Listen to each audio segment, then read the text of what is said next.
దేవుని బిడ్డలారా, ఈ దినము కీర్తనలు 89:21 ధ్యానిద్దాం. నా చెయ్యి ఎడతెగక అతనికి తోడయుండును, నా బాహుబలము అతని బలపరచును. దేవునికి మహిమ కలుగును గాక. దేవుని బిడ్డలారా, బైబిల్ సెలవిస్తూ ఉంది, దేవుడు విడువడు ఎడబాయుడు అని దేవుని యొక్క వాక్యము సెలవిస్తూ ఉంది. దేవుడు తన బిడ్డలను ఏనాటికి విడవకుండా కాపాడుతూ ఉంటాడు.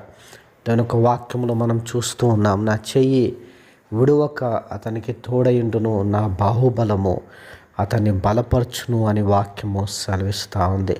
నిజముగా కష్టాలు వచ్చినప్పుడు, బాధలు కలుగుతున్నప్పుడు, వేదన వెంబడిస్తూ ఉన్నప్పుడు దేవుని బిడ్డలారా, దేవుడు విడవక మనకు తోడయుండి ఆయన బలపరుస్తూ ఉంటాడు, ఆదరిస్తూ ఉంటాడు. దేవుని బిడ్డలారా, ఆయన మనని దేవుని యొక్క వాక్యంలో సెలవిచ్చినట్టుగా బలపరుస్తూ ఉంటాడు. దేవునికి మహిమ కలుగును గాక.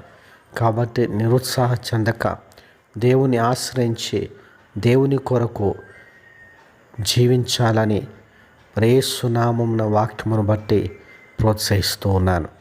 దేవునికి మహిమ కలుగును గాక. ఆమేన్.